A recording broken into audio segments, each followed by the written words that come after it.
Hello, welcome to the training webinar. Once again, I'm Dale Franks. Today, we're going to talk about form controls, and we're going to do an overview of all the form controls. I actually counted.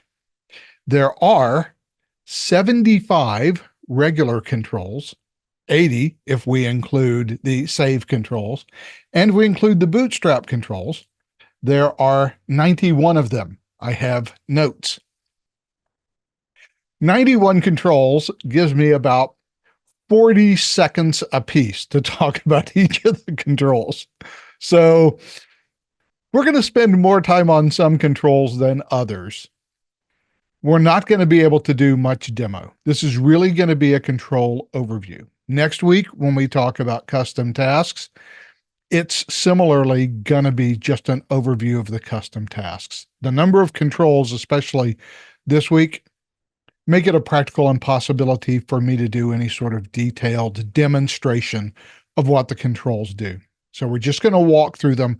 We're going to look at them one by one. We're going to talk about we're going to talk about all 80 of them. And if we have time, we'll talk about the bootstrap controls as well. As we go through, I will also be mentioning controls that we cover in various training webinars. They're all on YouTube. You can go back and look at them if you want a more detailed and deep dive into those controls. But we are just going to do a control overview today. And I have already wasted nearly 2 minutes just talking about it and not showing controls. So we should probably start showing controls because tick tock, we got a lot of controls to show. So I've got a form open here, and we have these first 7 controls here. I'm going to talk about them as part of the drop-downs because all of these controls here are included in either the input controls menu or the other input controls. The reason that these 7 controls, there used to be 7 controls, now there's 8 controls. And the reason these 8 controls are sort of pulled out of the menus and placed in here is because these are the 8 most commonly used form controls. And we're going to talk about them here as we go through the input controls and other input controls menu, but you should know that these are set aside. They're not special controls. They're not different controls from the ones that are in the menus. They're just set out here for convenience purposes so that you can access them quickly. So we're going to go through all of the controls. We're going to leave responsive layout controls for last because they are so specialized and because many of you will not have the responsive layout controls even turned on, and so you don't see them in your UI. I think a couple of you have turned them on, but most of you have not. So we're going to do those last as time permits. And I am going to be constantly looking at my little tick-tock clock there or at my watch to try to gauge where we are on time. So let's start with the input controls. The first control is the input control or the text box. I think we all know what this is. It's fairly simple to explain. It's just a text box. You type stuff into it when the form shows up. Now, by default, it's a text box that shows up as 20 characters wide and 1 row. You can, however, do a lot of special stuff with this text box. For example, I can make it a multi-row text box. So in this case, I've made it 4 rows. What the heck? Let's make it even bigger. Let's make it 80 rows by 10 rows. And at this point, it's still a text box, but it is a multi-line text box. You can't do any formatting in terms of your text, no bold, highlighting, underlining, or anything like that. But it does give you a larger text box if you need to write a larger text narrative. Now, if you do want to do the formatting, you do need to turn on Use Text Editor. And when you turn on Use Text Editor, this text box then becomes a fully featured text editor. In fact, it has most of the features, except for this 3rd row, that you see up here in the Online Form Designer. It is, in fact, an iteration of the CK editor that we use to create the Online Form Designer. So many of these controls that you see up here at the top of the screen, the CK editor controls, will be available to you in this control. One quick caveat: if you use the text editor for this control, your text will be saved in the database as raw HTML. And so if you try to retrieve that text, say through a business value or just any other sort of direct access to the SQL table, then when that data is returned, it will return the raw HTML that is used to format this data, because this text editor is basically an HTML editor. There is an old version of the text editor. It's here called Use Rich Text Edit. This is here solely for legacy purposes. Now, it was an old text editor from the late 2010s, 2008, 2009, somewhere in there. Old technology, it's gone. We don't use that anymore. We do use the normal text editor. However, the old rich text editor also saved your formatted text as HTML, and it would return raw HTML. So that's just a caveat that you got to think about. If you're going to use the rich text editor, all of that data is going to be in HTML. And the only way it's going to show up as just plain old formatted text is if it is displayed inside the input control itself. Otherwise, if you're just grabbing the data, it's all going to come back as raw HTML, and you're just going to have to deal with the fact that it's raw HTML.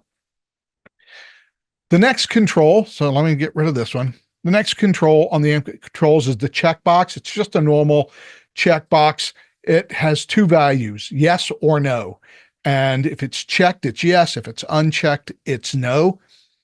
Those are the only two values it returns. You can't change the values. You can change the way it looks. By default, it shows up as a checkbox, but we can also show it as a variety of switch controls as well.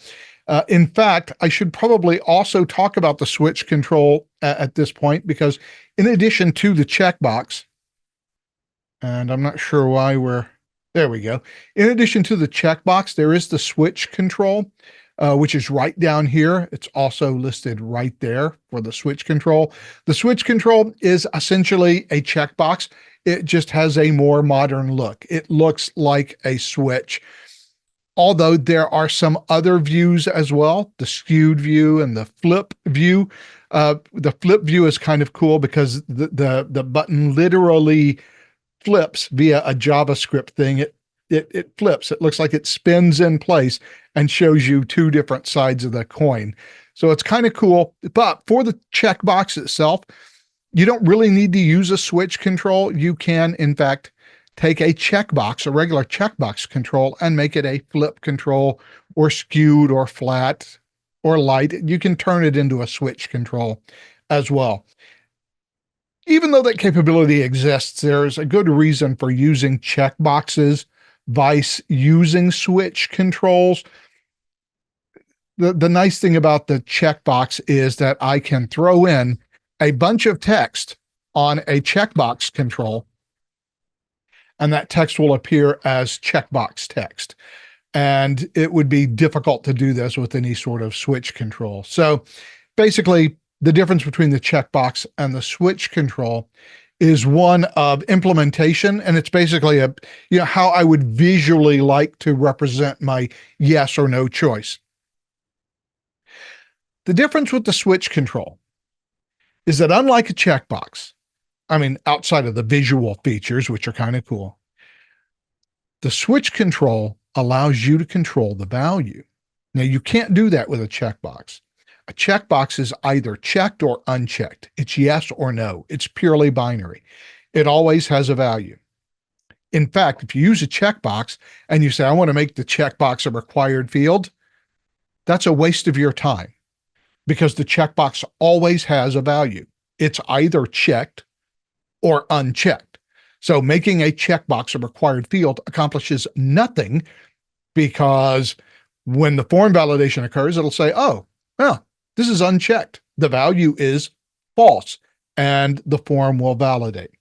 With a switch control, you have a little bit of a difference there, in that you can give it an on text and an off text for the switch control. So you can have it say yes or no, or yeah and whatever you want, you can actually add those different text there. You can't do that on a checkbox control. So just to keep that in mind, you do have a little more flexibility in the switch control in terms of what it is that you actually show.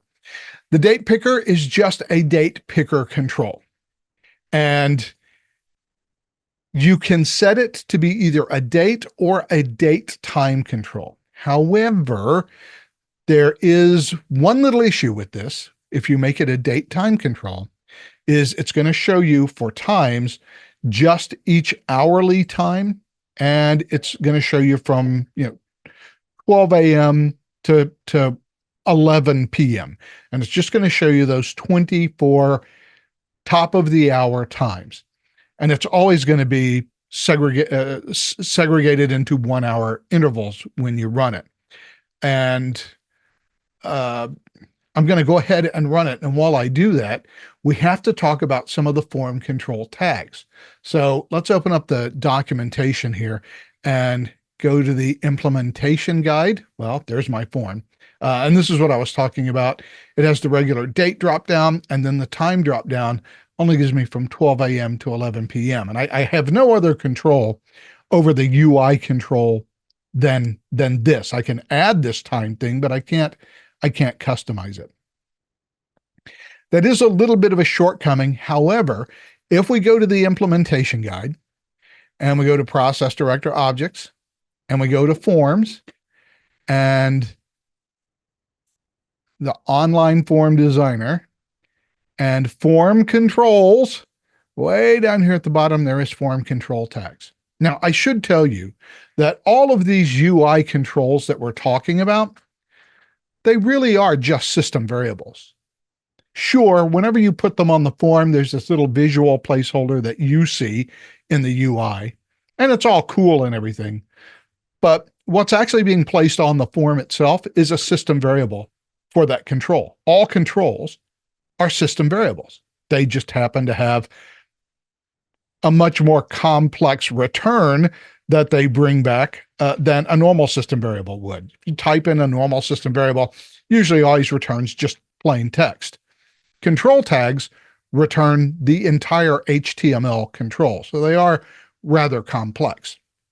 And all we're doing when we're dropping UI controls on the field or on the form is actually just creating these system variables. The form control tags are the actual system variables for all of the controls. And there is a date time control. And with this date time control, we can drop this system variable, and we have to do it, by the way, if we want to have this level of control. We can now set the intervals between the times, and we can also set start times and end times to show. So in this example here that we have in the documentation, we've got this set to 15-minute intervals that start at 9 a.m. and end at 4:45 p.m. I have the end time here at 1700, and it's not showing me 1700. And I'll tell you why. Because there is another formatter for dates and times, which is the include end date formatter. It's include end date true, or the default is false. And so if we just use this syntax here, my include end date is just grabbing the default value of false. To actually show the 1700 time, or 5 o'clock p.m., I would have to use the include end date equals true for this particular control in order to show the 5 p.m. time. But if you want to have control over both the intervals, start times, and end times, you have to use the date time control tag in order to make that happen. This is one of the few times where you have to use the actual form control tag rather than the UI control, but it's a not uncommon requirement whenever you're dealing with the date time picker. In its visual representation on the form, it looks exactly like the normal date time picker does. So there's no difference between the two other than the level of control that you can exercise if you use the form control tag. So I just wanted to ensure that we made that clear for that control. So it's 10:15 and I've covered 4 controls. We're not doing great on time. The drop-down control. And in fact, let me talk about 3 controls here to sort of include them all into one thing. The drop-down control, the list box, and the radio button list. Radio button, there it is, radio button list right there. These 3 controls, drop-down, list box, and radio button list. These are the 3 standard list controls that you would use to make selections. We all know what a drop-down is. It just has a drop-down menu. We can just select an option from that drop-down menu. The list control does not have a drop-down menu. It's just a box that shows you all of the items in the list. And for the radio button list, it just shows you all of your options as a radio button. But the configuration for them all is exactly the same. In every case, you have a name and the items that you want to put in. Now, there is one thing extra for a radio button list. You can determine whether you want the list to be displayed vertically or horizontally. That is entirely up to you.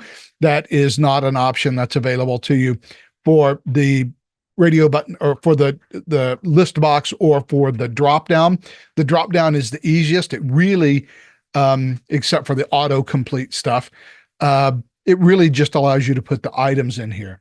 And all of them have an items or text property where we just put in our items, one row at a time. Come on. There we go. I hate it when it tries to help me.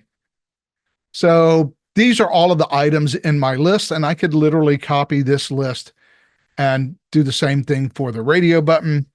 And I could do the same thing for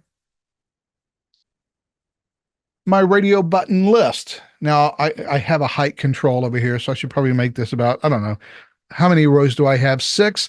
So let's make this about 250 tall. I don't really care about the width. We'll go ahead and run it real quick. Normally, you would not use the text or items property for any of these controls. Normally, well, you probably do for the radio button list because you've only got 1 or 2 options. But most of the time, for all of these list controls, and as a practical matter, they're basically configured all the same way. Most of the time for these list controls, you're going to grab these values out of either a business value or a drop-down content list object that you're just going to link to these list controls. And so the actual options that are available just get either pulled from a database or get pulled from the drop-down object, content list object. And that's where you'll fill these items in. You very rarely actually manually create the list as I've done here. But as you can see, just by copying and pasting, I can make 3 identical list controls.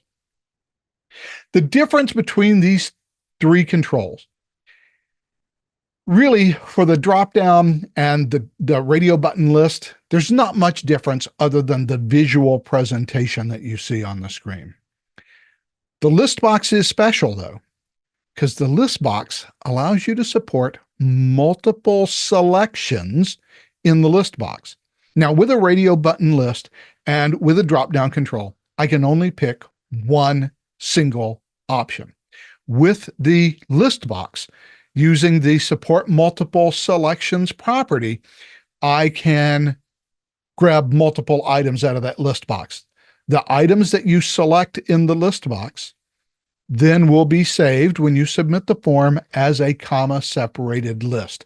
So the list box is kind of like an array field in that however many rows you have in your list box and however many rows that you select. Now, as you can see now, instead of radio buttons, these are now check boxes. And so if I wanted to check 4 items, I can. And what the value of this control will be is a comma-separated list that includes these 4 items. So that's how the list controls work, and those are the major differences between them.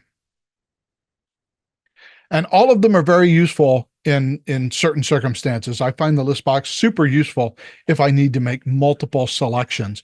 And that would be something that the radio button list would not do.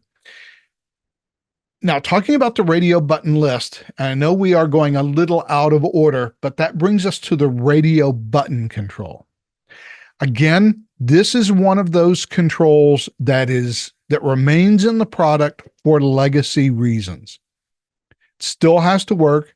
It was the only control available for the first, like, version 1, and I think maybe version 2 of the product. There are still people who are running forms that are, at this point, 15 years old. They use that radio button. Now, this is not a list control like the radio button list. And you shouldn't be using this control at all. It is a little complex in the way it works. And to do that, I have to put 2 radio buttons on the form. So these are 2 separate controls, technically, but they need to be unified and they need to be made mutually exclusive. And the way that we do that is by using the ID field. So even though each one of these radio button controls has its own name, they each need to have a separate ID. So I've got radio 1, and then down here, I've got radio 2.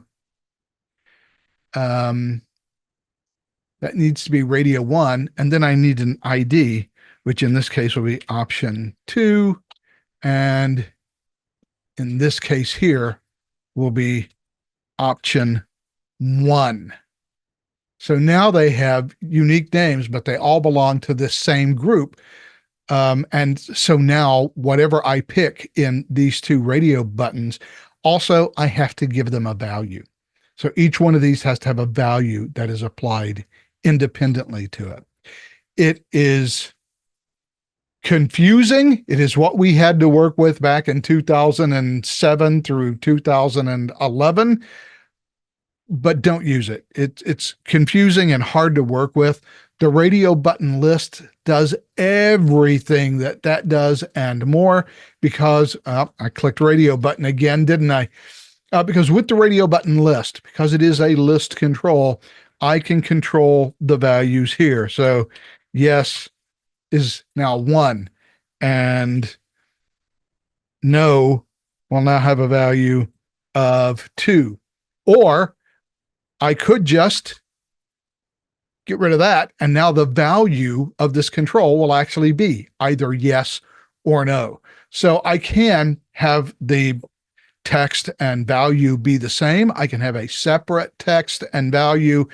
I can also hook up the radio button list to a drop-down content list object to provide the options so that I don't have to individually configure these list items, which always and generally for any of the list controls is a bad idea. You always want to either use a drop-down control, because if you use not a drop-down control, a drop-down content list object. Because if I use the drop-down object, then I am able to make any changes I need to make in that one object. I can apply that object to many different drop-downs or list boxes or radio button lists, and any change I make to the content list object automatically gets updated in every single control. In fact, I probably shouldn't have done that. I probably should have gone to field properties. All of the list controls have that link to drop-down object property. So if I have any drop-down objects in my system, and I'm fairly sure that I do, there's my drop-down objects, right? So I have HR request types, and we'll take a look at that in a second. I think I didn't mean to do that. I meant to set the property, and think I did the wrong thing. Well, let me get rid of this. Let me go back to the field properties and let me link to the drop-down objects. So here are my drop-down objects. There's my HR request types. Thank you. Now that is set. And so now when I run this form, because I am set to this drop-down object for HR request types, it will now just show me all of the options that are available in that drop-down object. And this is true for all of the list controls. It's one of the reasons why they are so convenient to use. And after you start using the radio button list, trying to use the old radio button control will feel like it's worse than being stabbed. So now I have my 3 objects that are in that list. And if I wanted to change this, I certainly could, because it is a list control, and all list controls can be applied to a drop-down object. So if I go into my drop-down objects folder, that was request types, right? Yeah, that was request types. So if I go here into request types and I decide I want to add something else, well, let me add it, and we'll just call this sample, and we'll give it a value of S, and we'll just save and update it. Let's go back to my form, and we'll just refresh my form. Refresh? Where was refresh? I just saw it, and then I inadvertently clicked again. Refresh, refresh, refresh. There it is, right there. Or I could have just hit Control R. But as you can see, I changed that drop-down object. I added sample, and now sample becomes one of the options that I can choose. So don't use the radio button. It's horrible, and even I find it confusing to use, and so I refuse to do so.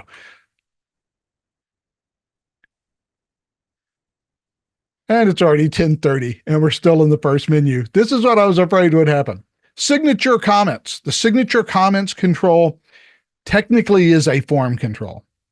However, it doesn't show up unless you're actually in a running timeline activity, inside a running user activity, to be more precise. So in a new form instance, it will not show up. If you are not running in a user activity, it will not show up on the form. Unlike most other controls, the value that you place in a signature comments control is not stored in the form. It is stored in the process timeline activity. And so to actually return the value that you save as a comment to completing an activity, you actually have to use the system variable to return the timeline activity, and you have to configure that to return the comments rather than the result. So I believe it's activity results colon activity name, and then format equals comments. So you actually have to pull the comments out of the timeline activity instance.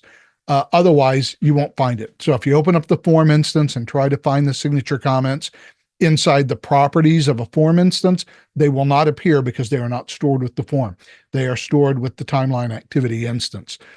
And their only purpose is to record the signature comments of the person who completed the process timeline activity. That's the only thing that they do. So it looks like a form control. It acts like a form control, but it's actually a timeline activity instance control, and you access its value by accessing the activity result system variable. And again, I'm not going to take the time to go through and type out these system variables for you because of the shortness of time. The signature control just allows you to use your mouse to draw a signature, and it will save that signature as an image on the form so you can manually sign it.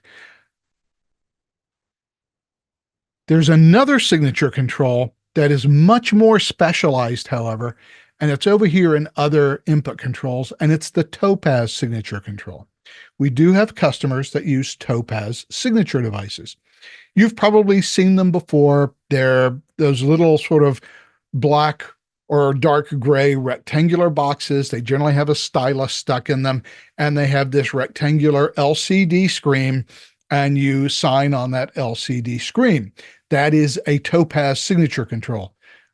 Well, most of the time when you sign something with one of those little electronic signature boxes, it's a Topaz signature device. And in fact, if you look at the top, you probably even see the Topaz logo on it. Those are very common signature devices, and it does the exact same thing as the signature control does, except that in this case, with the Topaz signature control, it actually allows your signature from the Topaz device to actually go back to the form. That image that gets saved when you write on the LCD screen actually gets saved in the form in the same way as a signature control would do it. If you're not using a Topaz device, then you don't need it. Also, as far as signatures goes, you don't actually really need a physical signature in most cases for electronic forms because of the federal e-sign law. If you really, really want to throw signatures in there, always remember every user account has the ability to store a signature image for that user. And those signature images, as you've probably seen innumerable times in webinars that I've done, when we look at the routing slip, it always has my signature in there. Well, it doesn't have my signature. It generally has my Dale written there. You can store that and that becomes a signature, but technically you don't even need that. As long as you can, and in Process Director, you can uniquely identify the user who performed an activity for auditing purposes, you don't need an actual physical signature. You don't need to use the signature control. But if you want to, you certainly can. Nobody's going to stop you. The comment log control is another one of those controls that is an old legacy control. It still works, but it is kind of ugly. Don't like it much, but what it does is it allows you to just store a list of comments that are made. You can make a comment, hit store my comment, and it'll store it as a line of comments beneath the control. And let's try to run it. Boy, the tyranny of time is really weighing on me here. I think as we go to the other controls, we're going to go through them a lot faster, but these are the controls that are used most often. So maybe these do deserve at least a brief demonstration. So this is what the signature comments control looks like. It's ugly, doesn't allow you to thread comments. So you can't really have a coherent conversation thread. It just throws in the comment and the time it was made. Again, this is one of the older controls. Wouldn't recommend that you use it. There is a control called the journal control, which we'll talk about in a second. Well, actually, I suppose we should talk about it now, because oddly enough, even though it does show up here on the checkbox, it's actually thrown here under other input controls. That's just where we put it in the menu, but it's easier just to grab here. The journal control, and I have an entire webinar on the journal control. In fact, I have a couple where I go really in depth into how the journal control works. It allows you to do two things. First, it allows you to keep threaded conversations. So it's actually a threaded comment list, which becomes a heck of a lot easier to follow whenever you're trying to go through just a single conversation. Second, it also allows you to throw in milestones that occur in either the process timeline or in the form. So milestones are actually sort of business level events, not process events. We can track all the process events we want, but there are certain business kind of events that you might want to track, or certain business messages that you might want to post that you can also post inside a journal control. So the comment log is no longer necessary. It's largely deprecated by the existence of the journal control. So the journal control is sort of the go-to for any sort of comments that you would like to make. The nice thing about the comment log, however, is despite the fact that it is very, very simple and very, very limited in its functionality, it is simple and limited in its functionality. If all you want is just a list of comments here and there, and you don't care about threaded discussions and what have you, it is a much more lightweight control. I think we probably don't worry too much in the modern world about system resources in terms of how much weight a single form control puts on the form overall. However, it may be a consideration, so there may still be some reason for using the comment log. Okay, a couple of controls here that no one ever uses, but that exist. So we'll talk about them. It's the slider and the rating control. We thought this was such a great idea when we put it into the product, and literally no one cared. But some people did care and some people did use it. So now we're stuck with it. It's in the product forever. Both of them allow you to put in a sort of rating. Now, with the slider control, you can control what the minimum and maximum value of the rating is. So you can have a slider that goes from 0 to 100 or from 37 to 53. It doesn't really matter. You can have whatever value you want, and you can set the minimum and maximum values, and you can determine in what increments of change you can make. And it's kind of a cool little control if you need a slider for some reason. I don't know why you would, but I do know that some people have used it. So I guess there's a use case out there. Then there is the rating control. So you can choose any number of stars that you would like, although I think the maximum is 10, because a 30-star rating would seem to be a little ridiculous. But you can have a 5-star rating, and you can also support half selection. So you can actually give somebody a half a star on your rating as an end user. So these are little rating controls, or well, the slider control can be a rating control. It can also, I don't know what you would use the slider for. I've tried to think of cool stuff to do, but I think outside of either engineering or product customization processes, which is where I know it has been used by some of our customers, on the business side, which is where I largely concentrate most of my training because that's where most of us live, I can't think of too many good reasons for it. Well, except for the rating control, like rate your interaction. You might have a post interaction survey or a post tech support survey where you want to give people the ability to rate your interactions. So that might be good. By the way, I don't know if you can hear weird noises in my background because I do have Zoom's noise control on. But if you hear some weird squeaking and rubbing noises, my wife tried to bribe the puppy with a peanut butter filled treat ball, and he decided that where he really wanted to eat it was not in the den, but to come into my office and eat it here. And he came in after we started. So I hope you're not hearing this. We have some questions. So let me pause for some questions. When creating the items for the list box and radio button list, and also the drop-down control, even though you didn't ask that in the question, can I separate the items using, it says commons, I think you mean commas. No, you cannot separate the items in the list using commas. List items each have one row per list item. So they are separated by rows, not by any sort of commas. So whenever you saw me create the lists a few minutes ago, each item was in its own row. That's how list items are separated for all three list controls. Commas will accomplish nothing for you. So that's your answer to that question.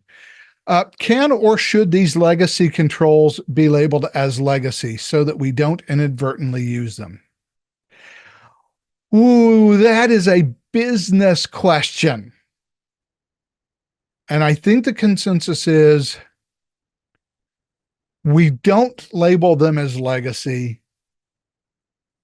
And in general, unless you look in the documentation, certainly in the product UI, we don't say this is a legacy control. One of the reasons is simply for space. The other reason is we have customers that use them and like them.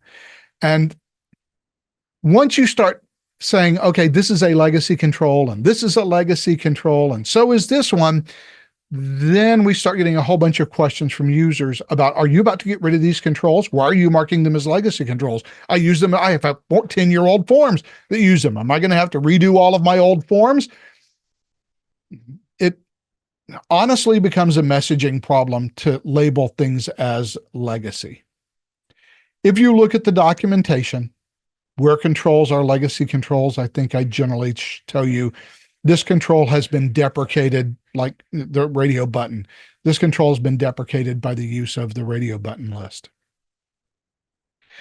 So no, they're not labeled as legacy. And I think the consensus so far is that we don't want to get into the business of going through and saying, this is legacy control and this is a legacy control, because it's going to cause a lot of unnecessary questions that someone has to spend time answering for customers, especially for older customers who've used these things. So we're not going to take them out of the product. They're there.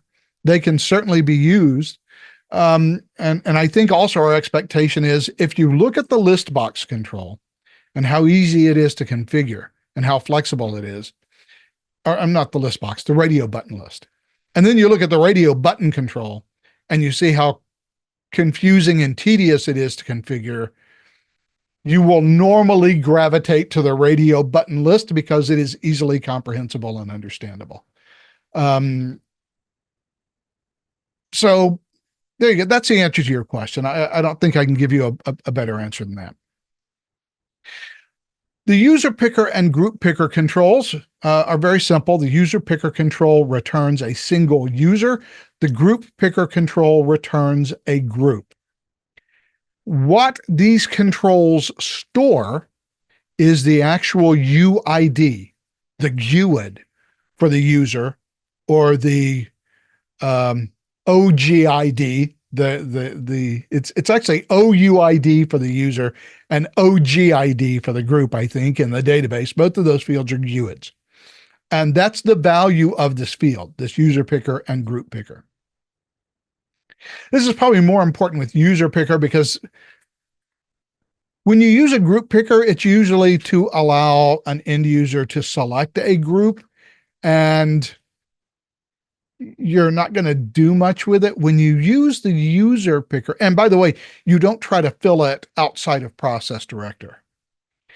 The user picker is different because with the user picker, you often do want to fill the user picker or set the user picker's value from either a database call or something like that. And it's very important to remember that when you do so, you have to set the value to the user's UID, that GUID.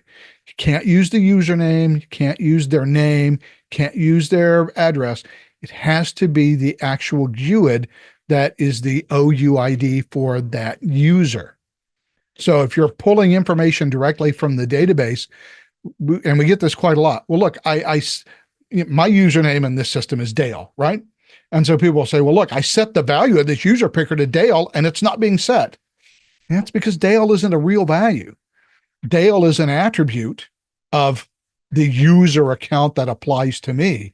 But the actual value is the GUID that is assigned to me in my Dale account. In fact, user ID isn't even a unique value in Process Director.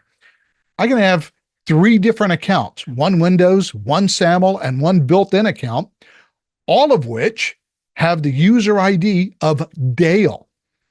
And which account I log into is determined entirely by how I log into the system, whether I use Windows SSO or whether I log in via a SAML system or whether I go to the login page and just log in as a built-in user.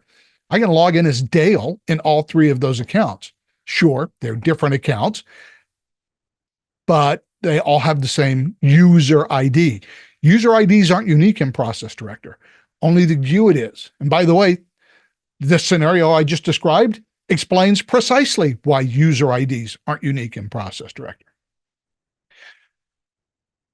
So the user picker needs the GUID to work. So if I'm pulling data from, like table user, and I pull my data at a table user, you got to be sure that you pull the OUID field in your business value so that you can set that value as the value of the user picker if you want to automatically, if you want to programmatically set it to me via a database call. But the user picker and the group picker in general allow you to select a user or users, because user pickers allow you to select multiple users. So there is a a setting for that. Allow multiple users to be selected. And similarly, the group picker will allow multiple groups to be selected. And you can select your user. It's just setting the user picker that you got to be careful about. You have to set it to the GUID, not the user ID. Great. Those are all of our input controls. It's taken 45 minutes to go through one of the 8 menus that are arrayed across the top of my screen. Let's see how far we get. Okay, we talked about the Topaz signature control and the journal control. We don't have to address those.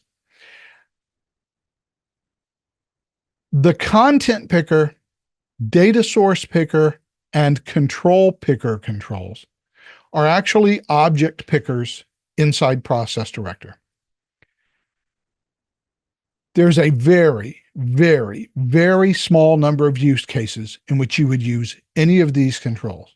Because at the end of the day, when you're talking about having end users filling out a form, you very rarely need them to pick an object out of the content list, which is what the content picker does.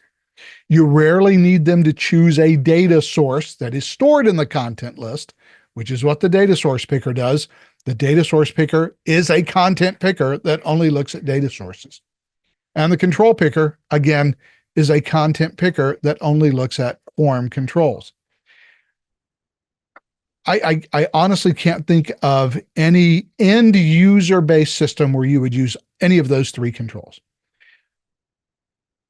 Now, if you're doing some sort of managerial form that only system administrators have access to, I can see those controls being of some use to you, but they're very, very rarely used. And I can't think of any reason why you use them outside of the context of building some sort of special administrative form. The category and the attribute picker, on the other hand, you might use. Because, and I have an entire webinar on metadata if you want to get into the weeds about how these things work, but the category picker enables you to pick a metadata category. The attribute picker allows you to pick a metadata attribute from a category. You should be aware that if you put a category picker and an attribute picker on a form and you allow the user to pick a category or an attribute, it does not set those metadata categories or attributes to that form. All it does is save the value of the category or the attribute you selected. That's it. If you want to actually use these controls to set the metadata on a form instance, then you do have to run the set metadata custom task and use these controls as the source of the metadata that you want to set. And once you do so, and that custom task runs, then it will set the metadata for the form. So these controls by themselves will only save the data that you select out of them. To make them work, at some point, you've got to run the set metadata custom task. Question again. We currently use comment logs. We are still on version 5.43. Is it recommended that I replace the comment log with the journal control? I have no way that I can make any such recommendation to you. I would need to know exactly why you have that comment log. And the question is, are you interested in keeping threaded comments? Is the comment log working for you? Do you want to do that extra work? It's certainly going to mean that how do you want to handle all of your existing form instances that didn't use the journal control? So, I am not in a training scenario. I'm simply not capable, especially having no knowledge of your system or what you're doing or how you're using them. There's no possible way that I could give you any sort of reliable recommendation about whether it's a good idea for you to go back and switch a control, because there are many other things that impact that decision that would really be something that you would need to discuss with one of our implementers so that they can become more familiar with your system and provide you a good answer to that question. I didn't mean to click on that. I just meant to close the comment box. Sorry about that.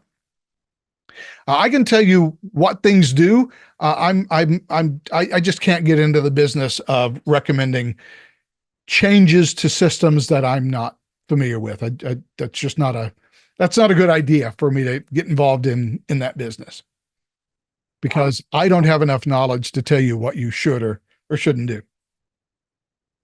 Okay. Well, I'll tell you what, excuse me.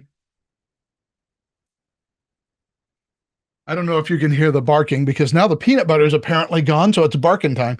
But I'm going to go ahead and close that door and see if we can keep that noise to a dull roar. I apologize. On the actions control, the button area control. Now, you technically don't need a button area control on your form, because if you don't have one, Process Director will stick it on the form and it will stick it at the very bottom of the form.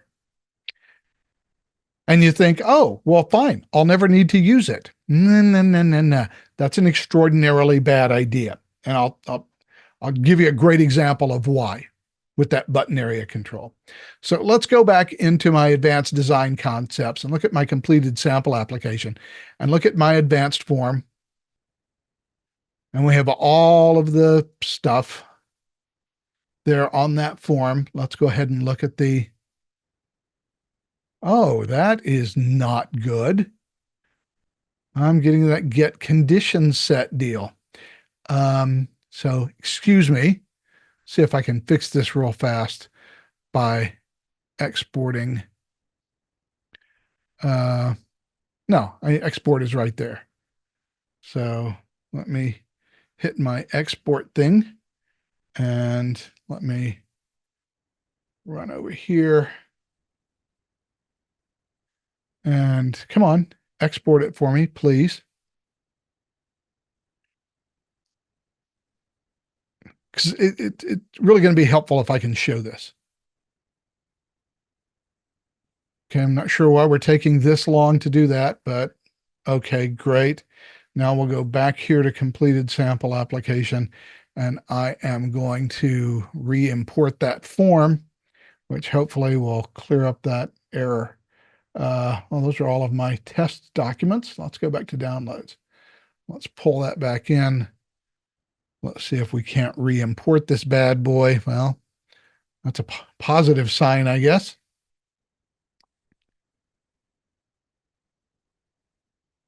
Okay, there we go. So I've got this form. It's got all this stuff on it, blah, blah, blah, blah, blah. And then down here, I've got a routing slip. But up here, I've got my button area controls. Now, in this particular case, I've got two button area controls because I might want to do different things at different times and give users different options for what is available to them. For example, if they're a participant in this process, I might want them to see this set of button area controls, which gives them access to their, task completion buttons and whatever. But everybody else, I might want to show this button area control, and I don't want to show task complete buttons at all for them. In fact, I might not even want to show them the OK button. I only want to show them a cancel button. So the button area control gives me a lot of control over who gets to see the different standard form buttons at the bottom of the form. And if I just don't want to give them an OK or a submit button because I just don't want them to be able to edit the thing at all, I only want them to see the cancel or close without saving button, I can do that. Moreover, I've got a routing slip on this form. And if I have a routing slip, and while we're here, let's talk about the routing slip. The routing slip shows you all of the activities that have been performed during the process. It shows you the results of each activity, and it shows you any signature comments that the users have made. It will also present a signature if they have signature files stored as part of their user account, and they are great. And if I have 30 activities and I do not stick a button area control right there above the routing slip, then that means that every time somebody wants to do something, not only do they have to go through this whole form and scroll and scroll and scroll and scroll, they also have to go down here to this routing slip, which has 30 different activities listed on it. And they have to keep scroll, scroll, scroll, scroll, because this button, if I don't have it showing up where I want the user to see it, Process Director by default will stick it at the very, very bottom of the screen. And that is going to be extremely inconvenient for your users. So the button area control is great because it allows you to control what buttons the users will see at the bottom of the form, or in this case, wherever you decide to place it. You can customize the text of the OK and cancel buttons. You can, show or not show the accept buttons. You can show or not show the task completion buttons. You can also have confirmation boxes that pop up that say, do you really want to click this button, and give a yes or no choice. Button area control gives you a lot of control over how your users are going to interact with those task completion buttons and form submission buttons at the bottom of the form. Plus, you can stick them wherever you want them on the form. So we always stick it above the routing slip so that people don't have to scroll through the routing slip. In fact, sometimes we stick a set of them right up at the very top of the form. So all they have to do is open up the form and the buttons are right there at the very top and they can click them from there. You can have 5 of these things on your form at various places so that people can just go clicky, clicky anywhere that they would like to, because you're putting button area controls wherever you think they're needed. So the button area control kind of important. Now, let's go back to my controls overview form. Please don't save anything, whatever you do. And let's get rid of that comment log and let's continue. There is a print button. I don't know what else to tell you. It prints the form. You click it and printing happens. Pretty simple. The save button. Save button allows you to save the form. It does not show up on a new form instance unless you force it to. And if you force it to, it will, if they click the save button, it will close the new form instance. That is by design. If you're going to save a new form instance, our presumption is you're going to just come back to it later and you want to close the form. That may not universally be true. And we have occasionally had people tell us, I don't like it that it works that way, but that's generally how it works. So it saves the form. And if you are not in a new form instance, then there's already been a form instance saved. And that's the real problem. When you create a new form instance, it doesn't exist yet. It doesn't exist until you save it. And with the old architecture of the product, now this is something we're looking at and we are talking about addressing. It's a little complex and we don't want to upset too many apple carts at any given time. But with the old architecture, because I've opened this form up, it only exists in my browser. It doesn't exist anywhere until I save it to the server. And the only way I can save it to the server is to submit the form. That's just how things work. And so to submit the form, I got to close the form. Now, once the form has been saved, it exists. It's been assigned a form instance ID. So Process Director knows what it is. Then the save button can just work and I can just click the save button as many times as I want and it just saves the form because it knows what the form instance ID is. But on a new form instance, it doesn't. And so if I use the save button and force it to appear, the only way it's going to appear is if I force the form to save and close as well. And once that happens, then the save button just becomes a save button. It appears once the form instance has been saved at all times, and then I just click on it and automatically saves the form. These next 3 controls are controls that you would very, very rarely ever use for end users, although you might have them show up on the form for administrators in a special section that only administrators can see, because what this allows you to do is 3 things. The cancel, these are all buttons, by the way, that pop open little dialog boxes that enable you to make the appropriate selections. I can do 3 things. Now, this is just a button. It is a cancel form workflow, timeline. It cancels your process.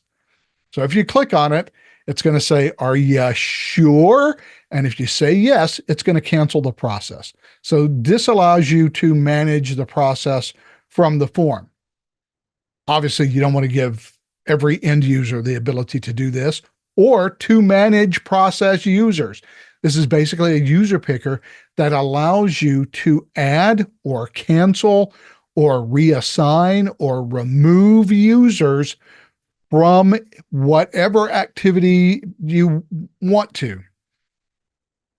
So you got to be careful with this one as well. You really don't want to show this to end users because this allows you to do all of the user management that you would normally do by opening up the process instance, or it would be the process instance in this case, opening it up, going to its properties, right clicking on the activity, and then changing the users or whatever by opening up the activity properties. This allows you to do it from the front end.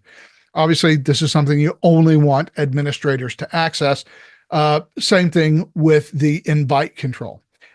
Now, the invite control is a little bit different because what the invite control does is it enables a user to select someone else to just add to that activity. Now, while that is something that's useful for managers, there are some scenarios, especially if you are, including C-suite people in a process, there are times when you just may want to have them manually invite someone else to review that task and participate in the process timeline. And so they can just say, hey, this is interesting. I don't know if I want to go ahead and click on this or approve it or disapprove it yet. I'd like someone else to look at this. So the invite control allows you to just, and basically it's just a user picker, and it allows you to choose a user to add to the activity as a participant. So it allows you to sort of dynamically add participants on the fly to whatever activity happens to be running. So that's a pretty cool control to have at your fingertips in some circumstances. The button control, it just drops a plain old button onto the form. Now, buttons are always event controls. So when you click on a button, there's an event. So buttons are super useful to drop onto a form if you want to click a button to invoke a custom task, for example, which is a super common thing to do. I want to, I've uploaded some attachments. I want to copy them or convert them to PDF. So I'll just drop a button on the form, and then I'll just use that button event as the prompt to invoke the convert to PDF custom task, or a set form data custom task, or any other custom task that you want to invoke. Button controls are just generic buttons, and they provide you with other events that you can use to, attach any action you would like to the button. The email complete link. This is one of those weird ones. It can only be used on an email template. It should probably be specified. In fact, we should probably, and we probably would if it weren't for the fact that we're just running out of horizontal space for menus. This is an email specific control. So if you're not in an email template, it's not relevant to you. But what it does is it provides you the complete link in the email so that when the user receives their email and they click it, it opens up the task completion page. And if you want to look at my webinar on email templates, we talk about the email complete links, email result links, and all that. And they all take you to this special task completion page. It doesn't even open up the form itself. It just opens up the task completion page to allow you to complete the task without looking at the form, which you might be able to do, assuming that your email template has, all of the appropriate information you need to make the decision you need to make. In any event, that's the email complete link. It's literally just a link to the custom completion page, and it only works inside an email template. So you would never, ever use it in a form. The re-authenticate control, this control, and it doesn't actually show up on the form, and it doesn't really have any configuration other than its name. And there's not much you can do with it. It has very few properties because it is not a visual control. It is a reauthentication control. What this means is that every time this form pops up, Process Director is going to require you to log back into the system, even if you're already logged in. This is going to force a reauthentication on you. So unless you have a really important security reason, which some customers do, to force people to reauthenticate all the time, you may want to be careful about dropping that onto a form, because every time I reload that form, it's going to require me to reauthenticate. And in some circumstances, that might get super inconvenient. So you may want to encapsulate a control like that in a embedded section so that it's only visible or active in certain conditions so that you can not force constant reauthentication on your end users. The CAPTCHA control is just a CAPTCHA control. This is what it looks like. You have very few things that you can change on it other than the difficulty. Now, you can add a prompt, what you want people to, what instructions you might want to give people. You can change the text color on the prompt. You can change the background color, and you can set the difficulty. And the higher the difficulty, the harder this control is going to be to read. But it allows you to just enforce a CAPTCHA on a form so that people can't complete it or submit it unless they complete the CAPTCHA at whatever difficulty you have specified. So I've set it to extreme difficulty, which I really don't suggest that you do unless you're just so paranoid that you can't help yourself, because ultimately when this thing shows up, I'm not even sure we're going to be able to read the value that's in it, because it makes it intentionally harder to read. Look, if you have a form that you have set for public access and you have, a public web portal and you have a URL link to this publicly accessible Process Director form, at some point or another, somebody's probably going to scrape your website in some heathen foreign land, and then they are going to set their script kiddies on trying to submit 20,000 copies of your form every second. And that's going to make you unhappy. So a CAPTCHA kind of prevents that from happening. I'm not sure why it is taking forever to load this form. Probably because it has to, I think this is is this a Google thing? I know that there's an external dependency here that it counts on to make all this stuff happen. And I'm not super happy with the fact that it's taking forever, because I don't have time today to watch that all happen. So it is still loading. It's not even uploading. Okay, you know what? We're going to let that do what it does. And we're just going to create a new form definition so we can keep rocking. And if that CAPTCHA shows up, then great, we'll see that CAPTCHA. Other controls.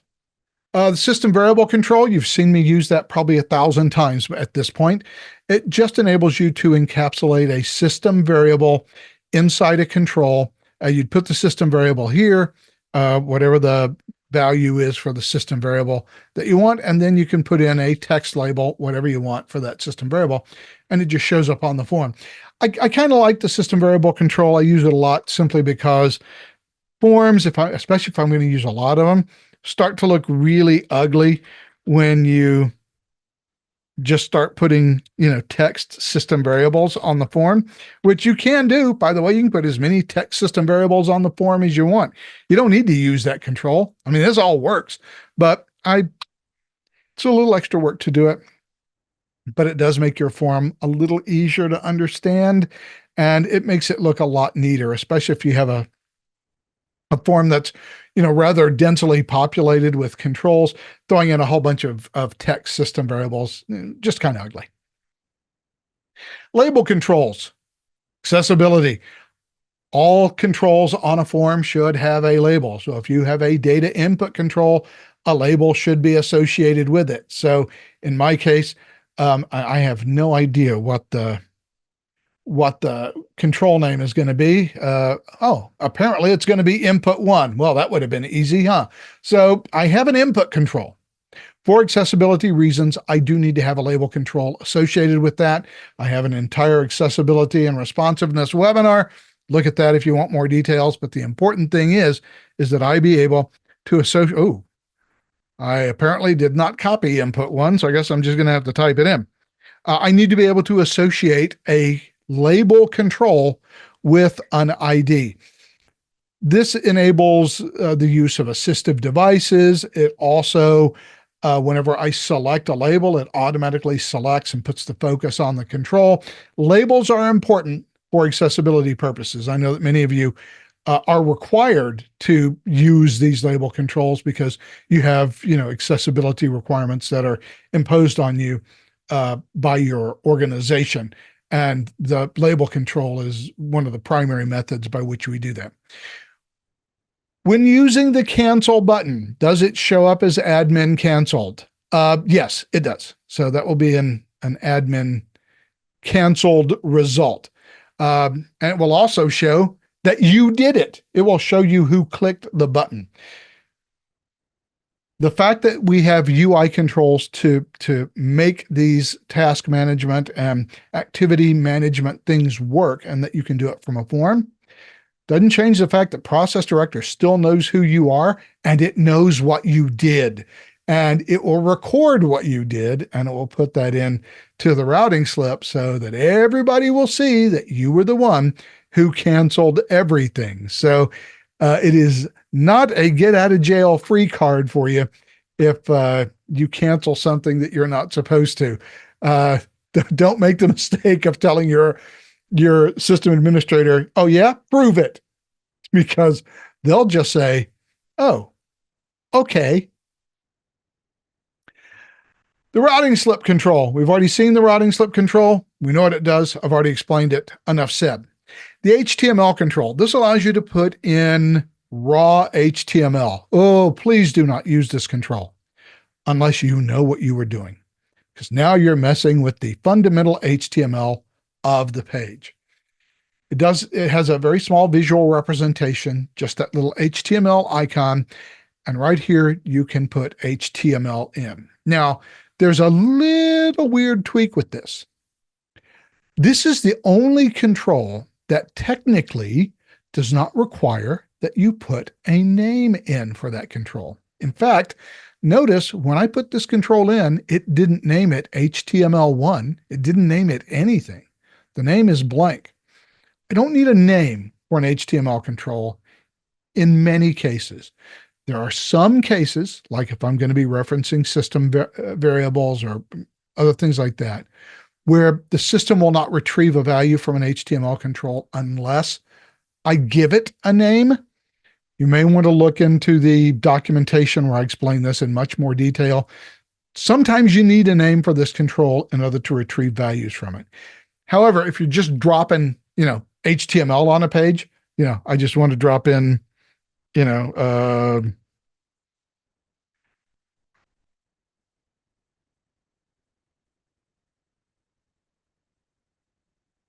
oops.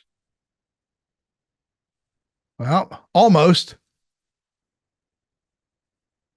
There you go. I don't need a name to do that. I do need to have a P there to end that paragraph. But other than that, there you go. I just can throw HTML on the form.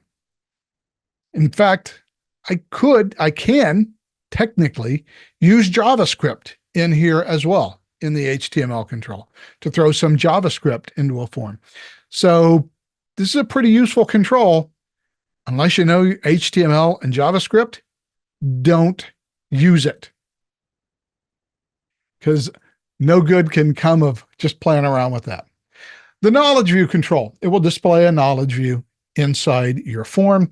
You still have to select what knowledge view you want it to display. So you do have to go to the default value, set it to object information, content item, and then you'll have to go through and choose. And who knows where all of my knowledge views are. Well, there we go. There's a knowledge view. So I can actually show the HR requests knowledge view on this form when I run it. And I don't guess my other form ever actually ran, did it? Oh well, I really wanted to. Let's run this one so we can just see the knowledge view display, I guess, for general purposes. The knowledge view control is actually quite a complex control because most of the time I don't just want to show a knowledge view. I actually want to filter the knowledge view that I am showing in a form.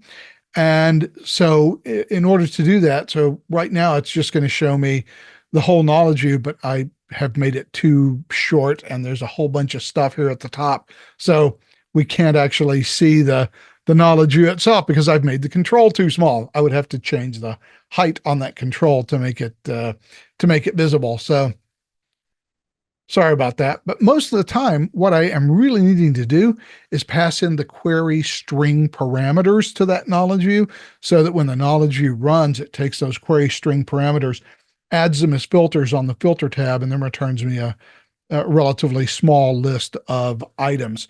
But I can technically display any knowledge view on any form that I want in Process Director with the knowledge view control. You just have to remember to go to the field properties and select the content item that you want that knowledge view to display. Otherwise, it's just not going to be all that useful. So while we're between controls, let's see, let's go back to control overview. Let's see if nope, something is going wrong there. So I guess we're just going to leave that CAPTCHA to its own devices.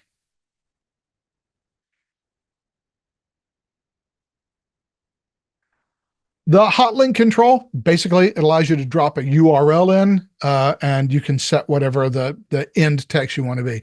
So you've got to have a valid URL and then you've got to put in text. Here, this is a link. And now that it's a link, I can make whatever URL I want. So, you know, the easiest thing I can do. There you go, interface URL. Now, whatever my interface URL is for my system, when this form runs, if I click that, it will open up that interface URL and I can force it to open in a new window. So it's just a hot link control. Most of the time you don't use these on a form, although there are sometimes you might where you want to open up like a little HTML page to provide some sort of explanation or what have you. For the most part, this control is used on email templates because you want to give people access to the form. So you want to use the email URL as the URL of the form.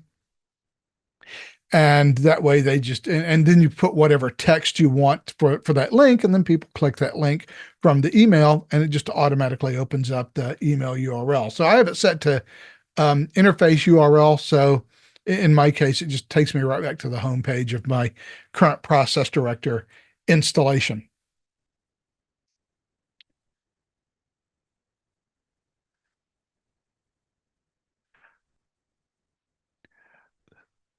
The image control allows you to display an image. Now, let's be very careful what we're talking about here. There is a similar control on the very first toolbar. It's a CK editor control called the image control. And that's the Process Director one. That's the CK editor one. Oh, wait, no, I think I did that wrong. They're going to look the same, I think. Image control. And this is the CK editor one. Okay, I want you to notice these are not the same control. And the CK editor control, this one right here, is not a Process Director control. Has nothing to do with Process Director. It's a CK editor. If all I want to do is display an image, it's cool because I can set the URL, I can upload my own images to it, I can set a link to open up if I click that URL. I mean, it's useful, but the CK editor control is not a process director control. And in fact, there are certain things that simply won't work with this control because it is not a process director control. So for example, the one thing that just immediately springs to mind, the QR code. If I want to generate a QR code and show that QR code image, I have to use the BP-Logix image control. Now, as you can see, it doesn't have that same suite of abilities that the CK editor control has. However, this is the control that works inside Process Director. This is the control that you can assign images to. So for example, I could actually use the URL for my image. I could just use cur underscore, where's the underscore? Cur user format equals picture, I think.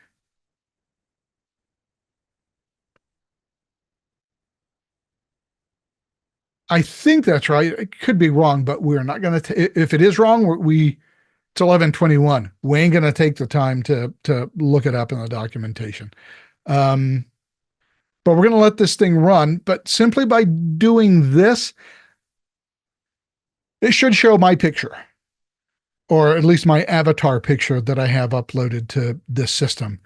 It sure is taking a long time for all of these forms to compile. I guess that's one thing I got to remember. It's going to save the form every time I hit save and show. And because I'm changing the controls, it's always a new form. Not showing the picture. So I may have the formatter wrong. Don't remember what it is, but in any event, it will, I may have needed interface URL in there. I know there's a syntax for it, and I don't remember it off the top of my head. We're not going to look for it, but you can actually use system variables in the URL to actually return an image from inside Process Director. So if you're going to be doing any sort of stuff that requires internal Process Director resources to use, this is the image control that you want to use. If you're just trying to display a picture, then the regular CK editor image control is fine. But this does not play and work with Process Director. It literally just shows an image, and that's all it does. So just keep that in mind, that there is a real Process Director image control. The calculation control will allow you to create a formula to set the value between two fields to perform some sort of calculation. We saw one here with my advanced form that we looked at earlier up here at the top.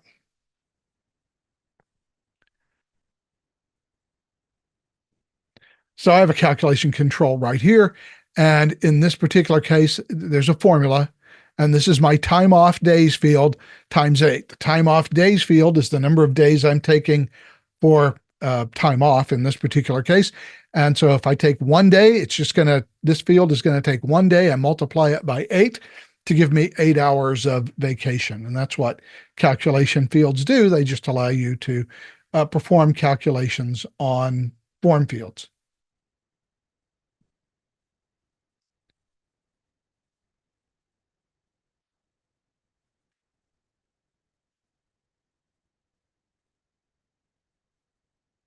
Date difference control. It's 11:23. We are so running out of time. So at this point, it's going to be a lot of explanations, not a lot of telling, not a lot of showing. You can use a date diff system variable, but you can also just drop in a date difference control here. Put in date 1, put in date 2, select the format, day, month, year, whatever you want, seconds. And the type, so it will return how many years or days or hours or minutes.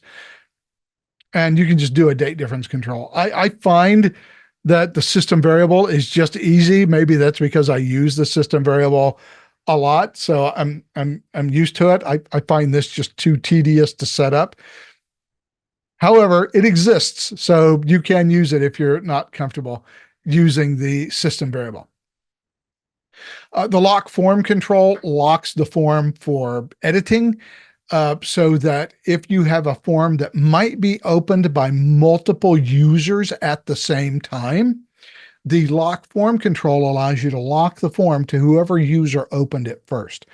One of the problems when you have a sort of server client-based application is that I open up Process Director, I ask for my form, it gives me my form. My form now exists on my local browser.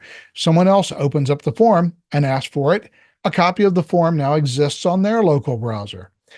So I'm going to make a whole bunch of changes to the form, and then I'm going to save the form. And I'm all happy. However, somebody else has had the form open. He's making different changes to the form, and he's going to submit his form. His form is going to overwrite my form. Now I'm not going to be happy because he's just overwritten my changes. So what the lock form control does is if I have that form open and then you come by later and you open that form, it'll tell you this form is locked for editing. Somebody else has it open. And you're just going to need to wait until I get done with it to reopen that form. And by the way, it will tell you if I close the form and I submit it, it will actually prompt you that says, hey, the form is no longer locked. You can rock and roll on this.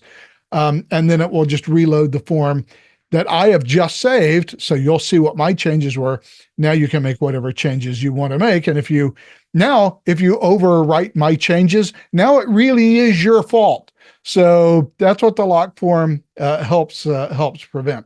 Again, not much to configure other than what I want to tell the user if they open up a locked form, and then how often I want the locked form to go back and ask the server if the form is free yet. And so if I want to poll every 30 seconds, I certainly can. I can just type in a 30 right there, and every 30 seconds, it'll go back and ask if this form can be edited yet. And if the answer is yes, then the user that has it open, that's waiting for the lock, can just begin working on it.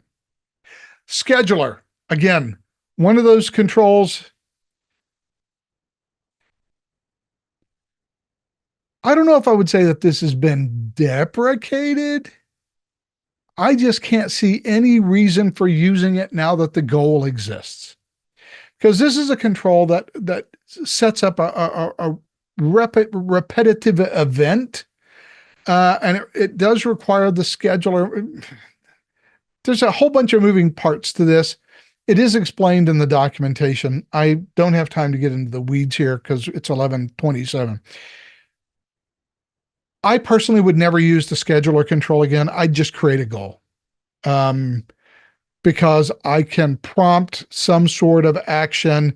I can kick off a process or what. I don't need to build a form, add a scheduler control to it, specify a process that I want to. I just don't have to do that anymore. I can do all that in a goal. So it exists. I'm not going to say that it's been deprecated, but it's been deprecated. The goal exists. There's no real reason to use that anymore. Although I do know that there is a big legacy number of those that are still living out there with customers who built that before we included the goal object in the process. The audit control allows you to run an audit on this form. It allows you to run an audit on specific controls and whether they were changed, specific steps or activities, or to only show you a list of changed fields after a certain date. So basically, it allows you to do form field auditing. For those of you who are not subscription customers or cloud customers, so if you have one of the old tier 1, tier 2, tier 3 legacy licenses, and you do not have the audit component, or I believe we called it the compliance component, back when we were selling it that way. So if you're a legacy customer who is on the old licensing system and you don't have the compliance component, that's just not a control that you can use. Everybody else can. Show report, very similar to the show knowledge view. It allows me to select a report that I want to show inside an iframe in the form. I set the width and height of that iframe. And obviously I have to, in the field properties, go to object information, content item, and I have to pick the report that I want to show on the form. Other than that, very similar to the way the knowledge view control works as well. The email data control, again, you'd only use it inside of an email template, but that is the control that you use to configure your subject of your email and its customization. Plus, if you want to customize the from addresses or send out CCs or BCCs, you would do that with the email data control. And email template can only have one email data control visible at any given time. Tooltip control, well, it just allows you to drop a tooltip icon onto a control so that when you put a mouse over the icon, it shows you the tooltip that you configure for that control. The icon control basically just enables you to stick an icon on the form so that you can use that icon, I don't know, I guess in a section or somewhere like that that specifies that section. You just pick the icon and set its colors and you can show the icon. And that's it for other controls. So now let's move to layout. The container control, you don't use much. It exists and it is kind of convenient because it does create an HTML container. So it creates, think of it like a big section, except you can contain the entire form in a container. And you can make a container stick to the top of the form. Or you can set the pixels where you want that container to stick to the top of the form. So if you have some message that you want to show and you always want that message to be displayed in the same part and people can scroll, up, they can scroll the form up and down, but the message stays right where you want it. Perhaps you have instructions or something like that. This is a real useful control for that sort of thing. The section control has a visible representation of the page. We use section controls a lot. We recommend their use. We recommend that your forms be divided into sections so that you have a section for the request info and a section for where the approvers work. And the nice thing about sections is you can show and hide them at different times. They're very good for being able to make your form dynamic and to show information to people who need to see it, hide other information from people who don't need to see it. So section controls are great. Now, this is the normal section control, and it has, as I indicated, a visual representation on the page. There is also an embedded section control that doesn't have a visual representation on the page, but it works like a normal section. So you need the section beginning, and you also need always, somewhere on the form, you need a section end control. So everything between these two controls now exists in a section. If I run the form, you won't see anything. It'll just be a blank white page. But I can control whether by controlling whether the section is visible or whether it's enabled or disabled. All of the controls that exist in that section, I can determine whether they're enabled or disabled simply by enabling the section. So it works just like a regular section control, except that it doesn't have a visual representation. It's really cool for little things like I might have some message that I want to give. Let's say I've got a date time picker, and this is one of the implementations where we use this. So if in Utah, if you're over 60 years old, I believe, you can just go to college for free. Now, they're not going to give you a grade or anything. They're not going to give you a degree, but you can go to college for free. You can go to any class that you want, and they got to let you go. And so if I was to have a field like a date time picker that said, pick your birth date. And so I picked my birth date in, well, gosh, I could pick my birth date at this point. because if I were to pick my birth date, a message would automatically pop open inside this embedded section control, because I would just look at that date time picker and say, okay, if this person is 60 years or older, show me this section. And then I can just drop a message in here that says, hey, you can just go here for free, right? You can just come to the class, take all the tests. I mean, we're not going to give you a degree or anything, but you can get the education. So section controls, embedded section controls are pretty useful. Another question. Wisconsin residents over 60s can go to any UW school too. Well, there you go. Maybe I should, I was about to say, maybe I should move to Madison, but the only thing I could possibly get now would be a PhD. And I think that's more effort than I want to put into going back to school at my age. I've already got my terminal degree. Thanks. Where were we? Layout. Tab strips. Okay, tab strips require 4 controls. There's the start of the tab strip. Then there's an actual tab content. So there's a tab. And then every tab, I've got to have a tab content end. So I could have that. And if I wanted a second tab, I would have to drop in a tab content, and then I'd put whatever content I wanted in there. And then I would need a content end. So now I've got 2 tabs.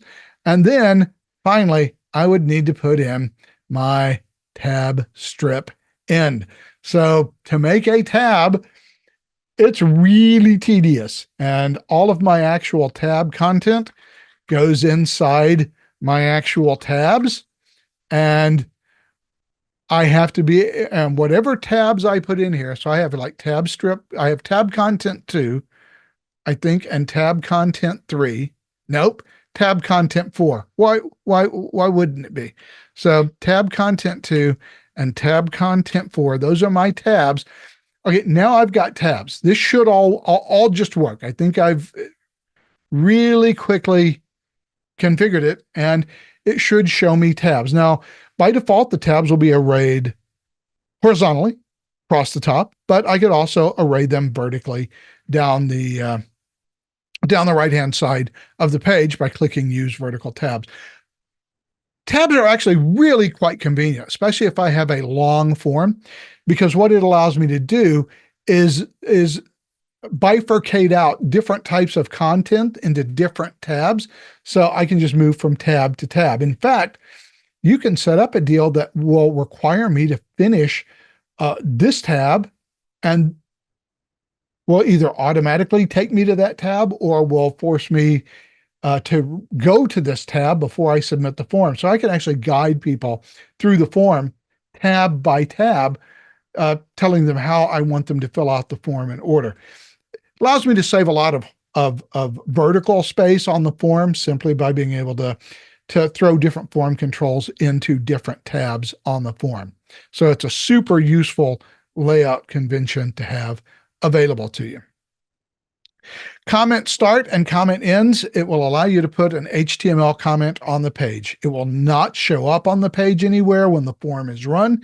It just says, okay, this is where my comment starts, and you can put in a comment here, and then you can just say, this is where my comment ends. Ta-da, I put an HTML. Now, when I open the form in Design View, I see your comment because it's literal controls. But when the form runs, those comments won't appear because they are, in fact, HTML comments.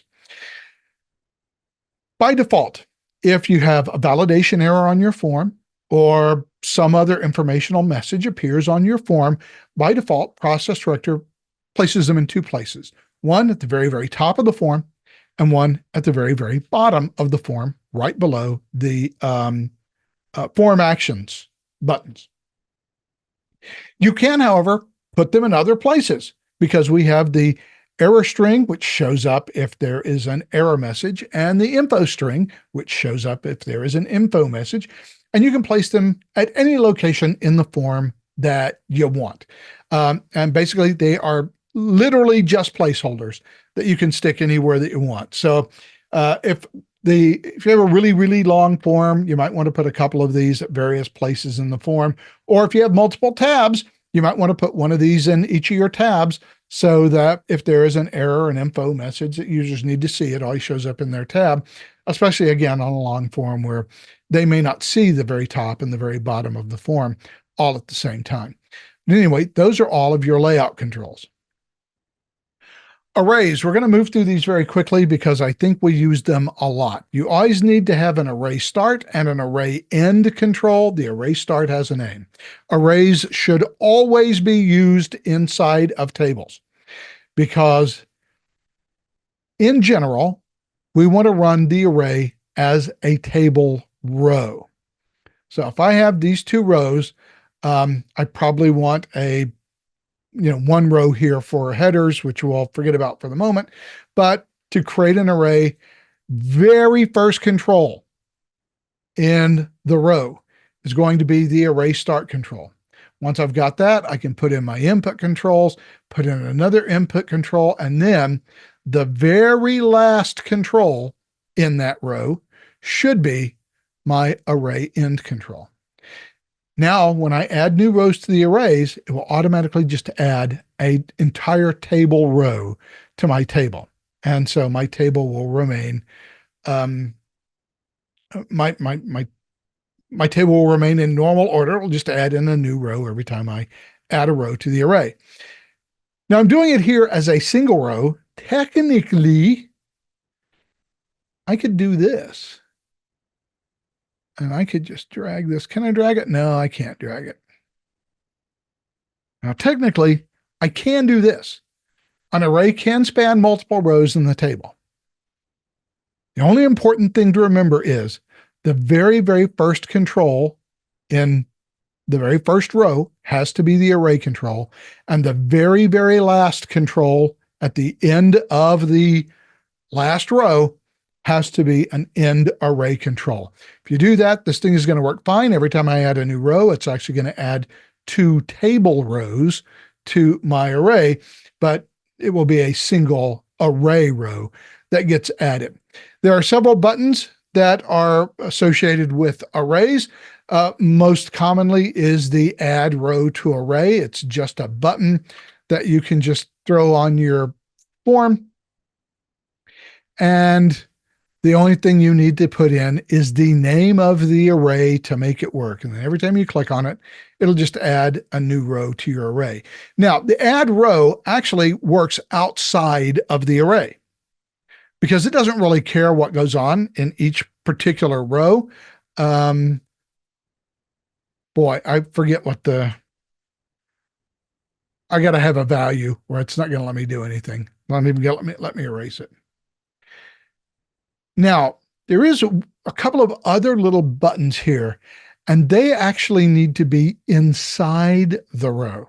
So the add row to array, it can be anywhere on the form because it doesn't care what's in the rows.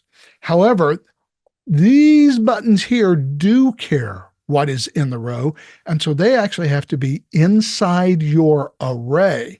So for those 3 buttons, if I wanted to add remove row inside array, and then I wanted to add move array row up and move array row down, they need to be inside the array.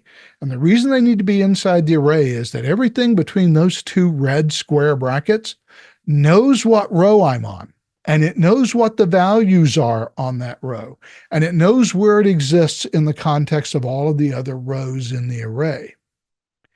Anything that is outside of that little red bracket has no idea what goes on inside it. And so I don't have any array context outside the actual context of an array row. And so all of these buttons need to be inside the array so that they know what row they're deleting from the array, what moving up 1 row or moving down 1 row means.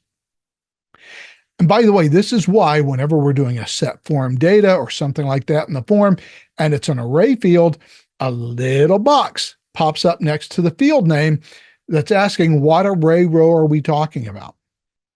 Now, in that particular case, we have the row num system variable, which in that context will say whatever row we're on, let's get the row number for that. And usually if I'm changing, a field in that same row, then it will only change the field in that row. Because if I'm outside of an array and I don't specify a row number and I change an array field, remember, it doesn't know what array context is. It's going to erase everything in that column and replace it with the value that I've put in there. And that would be a bad thing. We don't want that to happen. So it's important to understand whether we are inside the array control or outside the array control. There is a sum control that can be outside the array because each field counts as a column in the array. The sum will sum all of the values in an array. There's also a sort array control that needs to be inside the array. That will allow me just to sort the entire array alphabetically, ascending or descending based on one of the columns in the array. And then there is the array row number. Literally all it does is show me the row number that I'm on in the array. It is a placeholder. I can stick it pretty much anywhere that I want, I guess, as long as it's inside the array. And basically it's just a number and it will be the row of the array that I am on. So we are now going to delete this entire table. So that's arrays. So now let's talk attachments. I have two controls that are important here and the ones that I'm going to use 95% of the time. And that is the attach objects control and the show attached objects controls.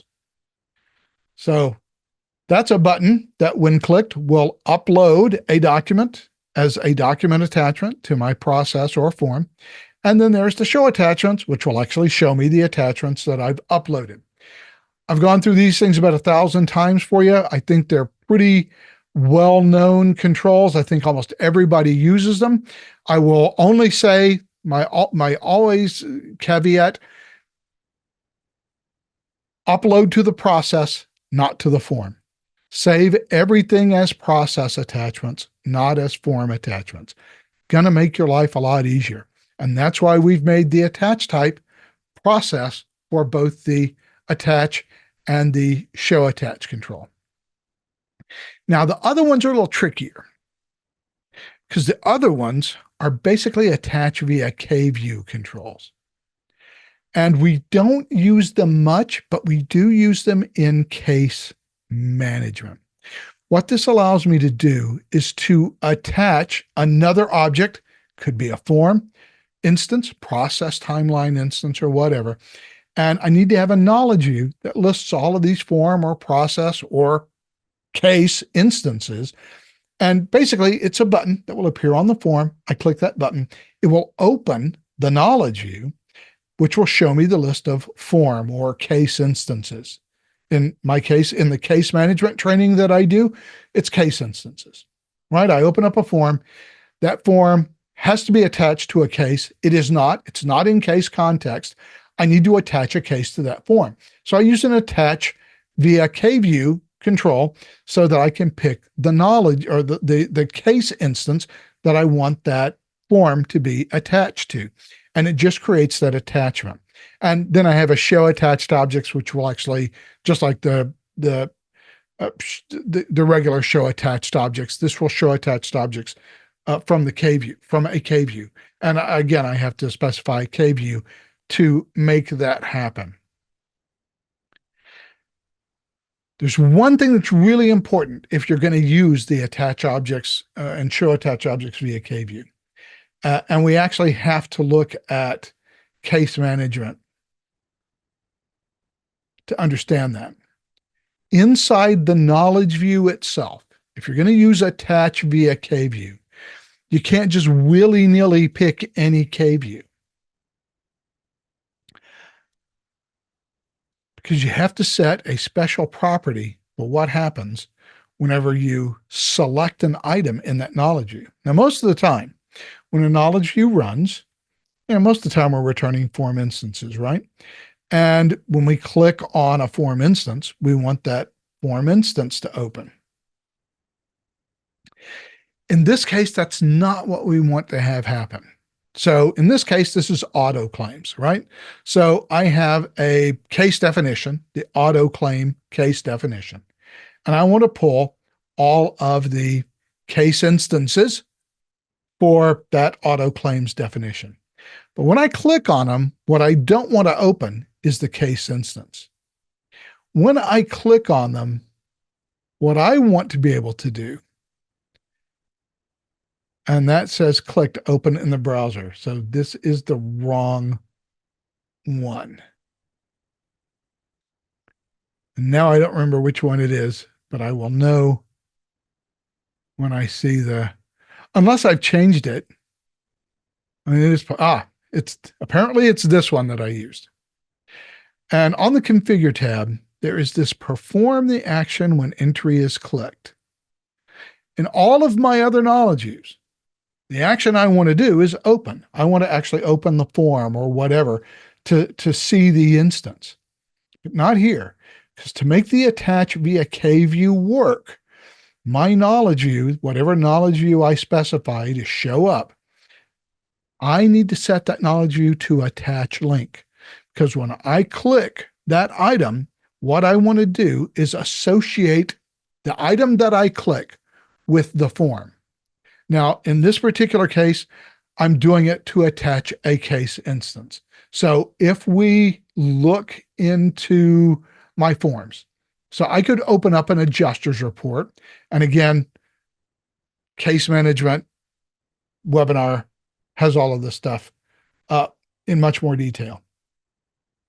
So if I open up this adjusters report, the adjusters report makes no sense if I'm not in the context of a case, right? So I have to, if I'm not in case context, I have to be able to apply it. So what I've done is I have my attach KView. Now in this particular case, I'm using the system variable for it. So I'm actually using the form control tab for the attach KView. But it is, as we just saw, the active cases knowledge view.